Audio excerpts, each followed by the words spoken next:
I have with me today a colleague, BrainGym Instructor Katharine King, and she too is very passionate about BrainGym.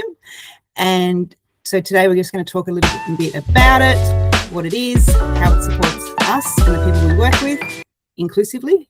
And we have a special movement from the BrainGym 26 program, and that is to be revealed very shortly, but we're going to give a demo on that. All right, Katharine. Yeah, tell us about how you got into BrainGym and how you support people with disabilities in this space. Yeah, absolutely. I've been a qualified BrainGym instructor since 2012. So what's that, 14 years? I've been in this journey for... No, you're right. Yeah, I've been on this journey for a lot longer than that. How I got into BrainGym was, well, twofold. One, I was running a yoga dance program with 3-4-year-old children. And I thought, how come this child gets it really well and this child doesn't? What's going on in their body to make it easier or more difficult to do particular movements? I've always been interested in actually moving. I'm a very kinesthetic person. So the way I learn is by seeing something and doing it. Yeah. Don't give me a manual to read and then say, this is how you put together the DVD for the television. No, show me how to do it, and then I can do it. I went to a talk with Brendan O'Hara, who in the day was like the guru of the kinder sector, working with children, and he was called an educational kinesiologist. And I watched him and I thought, I want to learn what he learns. And that started me on the BrainGym journey. I also have a personal interest in BrainGym because I have a lesion in the cerebellum of my brain, which is actually at the base of my brain here, and it pushes on some nerves going to the right ear and the right eye. So I have ringing in my right ear and my right eye shakes slightly. So reading is really difficult for me. And I had 2 injuries to the back of my head when I was a child. I actually believe that's where the tumour started to grow. And I have a lot of neck problems. So as a child, knowing what I know now, as a child, I needed me. I needed the BrainGym person to come and help me physically, to have my eyes working together as a team to help me with easy tracking for reading, for hand-eye coordination, ball skills, all that type of thing.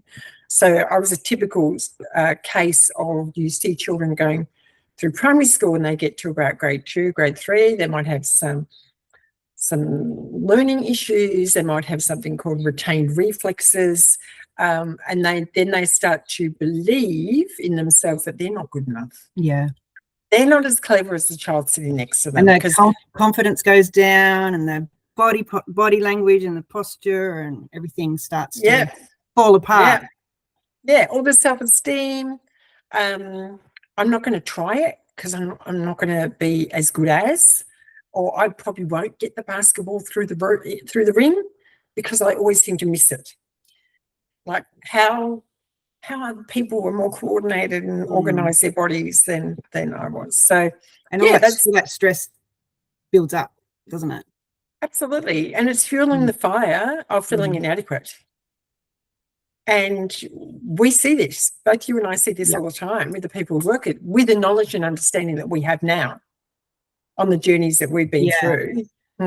What I've found, Katharine, and that when I see children, they've been through other therapy styles, and that might focus on, just their speech, just how they're talking, or just how they mechanically can ride a bike, but perhaps they haven't looked at the rest of the system, the body-brain connection, on how, we need all these elements to come into play to make that one skill actually become automatic and confident. Yeah. So I feel sometimes when I see those kids that, they've almost stopped trying, and then all of a sudden we can do some of these movements that actually start to build up their belief in themselves, and then all of a sudden you see that little spark of joy. That's what I love. Have you got moments? Maybe you got moments like that?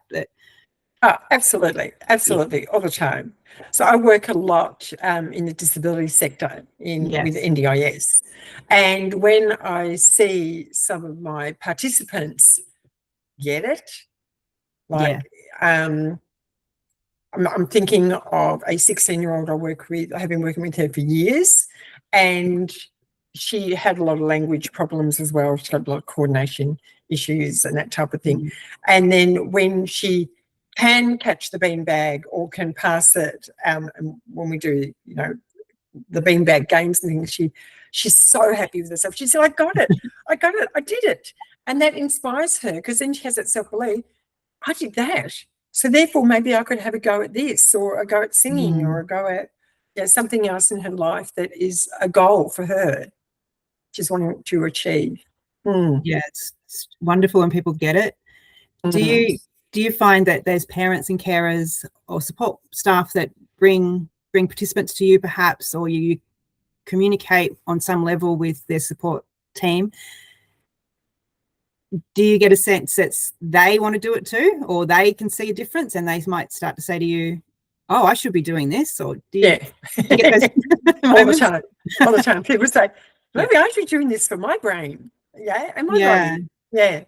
And absolutely, I say, well, we're all human beings. We're all just having a journey and helping each other along the way. And I just find that this BrainGym program is truly for anyone, and we can do it.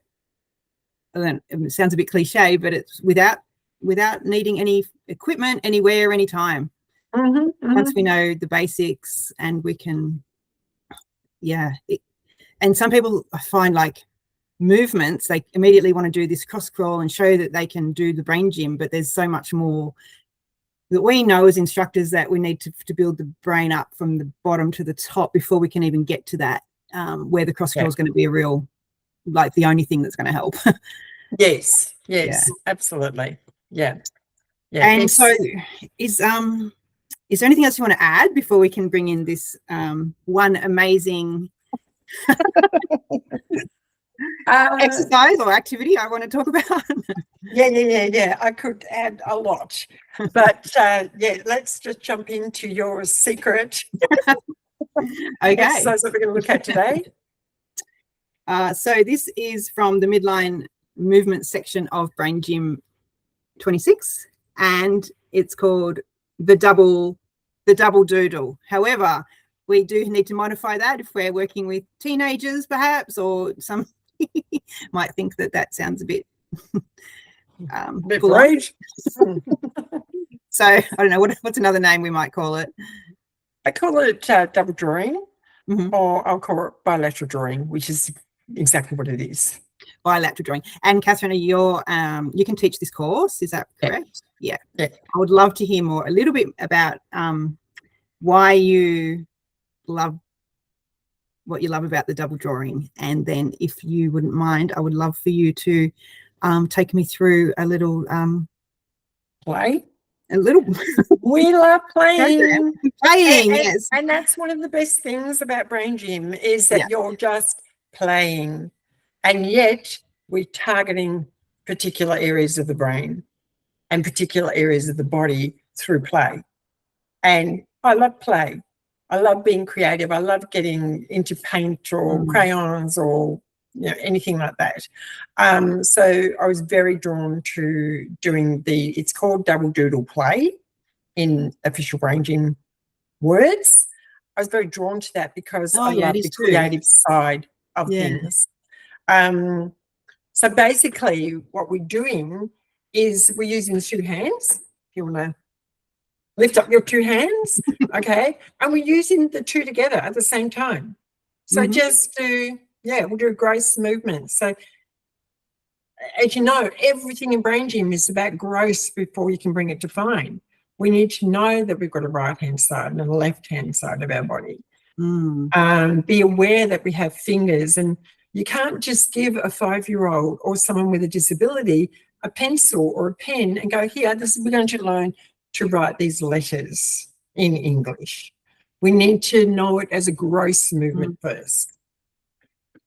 So the benefits of using both hands, if you try doing this, taking your hands out, you'll notice that you can see your hands in your peripheral vision, even though we're looking forward to the screen. Yeah. And then you're bringing them in to the midline. So we're going out and back in. At the same time. At the same time. So we also go up and down. So our bodies go up into the world and back down to the middle, like the navel or the belly button is the center.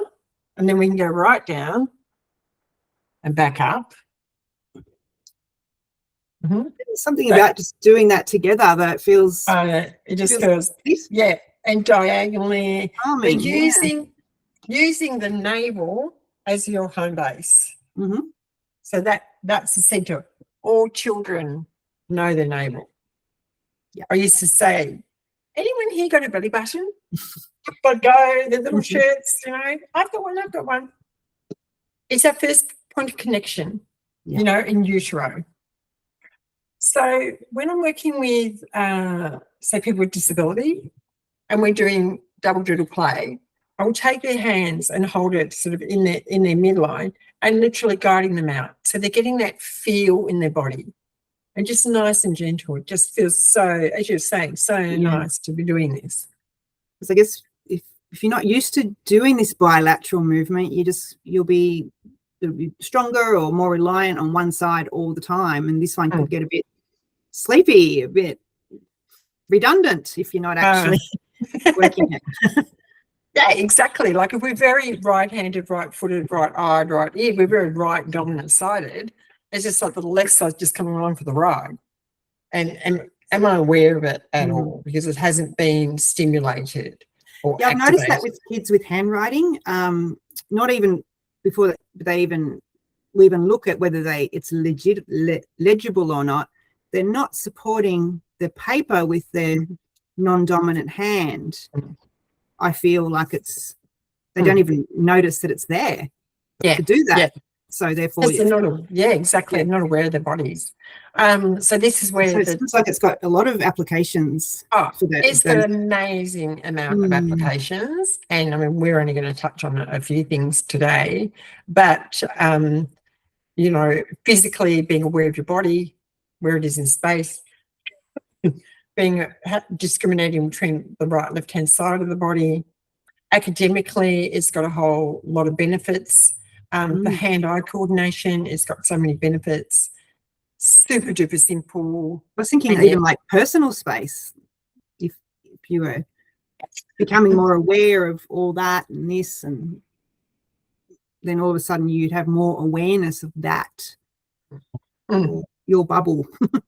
Yeah, exactly. Like I was running some training, the double doodle play training with a group of professionals. And one of the ladies said because we were just seeing weekly, after the second session, she dropped her pencils in the car and she picked them up with her left hand. And she thought, that's really interesting that I was aware of my left hand because I'm so right dominant. She must have felt pretty connected to her crayons. Exactly. Double drawing, so much fun. You want to keep your crayons with you. Have you got yours? Oh, I have got my crayons, and I love the crayons because they're fluid, they're easy to use, you can layer them. And when we're bilateral drawing, we're not drawing, well, we can build up to draw a tree or a flower or a bird, but at first we're just getting the feeling into our bodies. I love the visual diaries because you can use them, they don't move. If you've only got a single sheet of paper, you need to stick the edges down on the table. Because you don't have that second hand to hold it, right? Like correct. And it goes everywhere. I found these. I think they're Crayola as well. They're called paint sticks. Yep. They just glide. They're really nice. I love that. And whiteboard markers are great. I'm just going to slide my table around here and see if I can move the camera down so we can have a little bit of a play. You can see that all right? I just might need to move it a bit closer to yourself, because then it won't be in the blur. Yeah, that's a bit better. Yeah. Right. Okay, I've got my crayons. So the first thing we're going to do is grab two crayons, any colour that you want. And close your eyes and just draw on the page. There's no right or wrong. You're just getting a feeling of drawing with two hands at the same time. A sense of where the page is. And it's okay to just scribble, not scribble, like just play, just move it around. Yeah, we just go for it. We like, yeah, scribble, whatever, just getting the feel. There's no right or wrong. Also notice what comes up for you as you're doing this. So everybody's body's different. So some people will find this super relaxing and easy. Other people will find this slightly stressful because they're fearful they're going to get it wrong, or they're going to go off the page. Yeah, there might be a bit of anxiety there, and it's just noticing. So no right or wrong, just, oh, that's really interesting. I'm feeling a little bit anxious with this today, or this is really interesting. Oh, gosh, it's so relieving to be able to do this. So there's no right or wrong.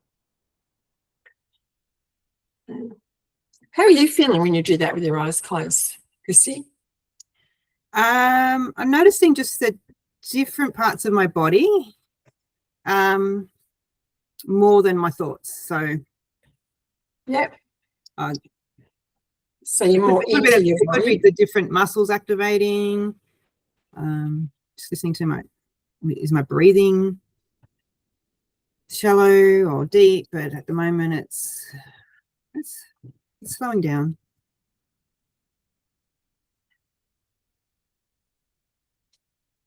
And you can change colours or swap them over. And this time, so this is my picture. Yep. So this time we're going to do it with our eyes open. So once again, just scribble doodles, but you brought the sense of sight into it. Notice how that feels compared to having your eyes closed.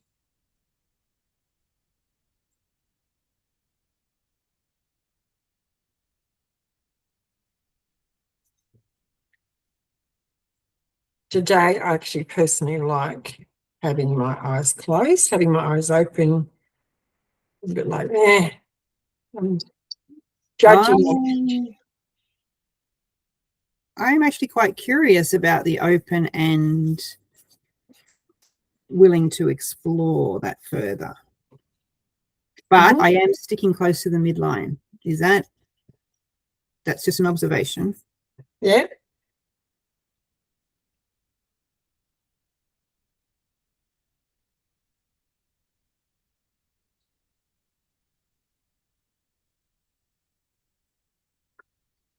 So notice also when you're doing this, are your eyes following one hand or the other? Are they able to sit in the midline? Are they flicking from one side to the other?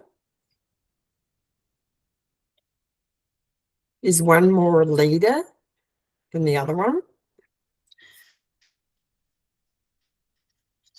I'm tending to notice what's happening more on the right hand side. I'm not quite sure if that's because I'm right-handed.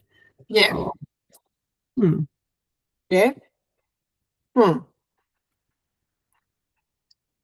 And what you will also find is one day you will be aware of watching the right-hand side, and then another day you might be more aware of the left-hand side.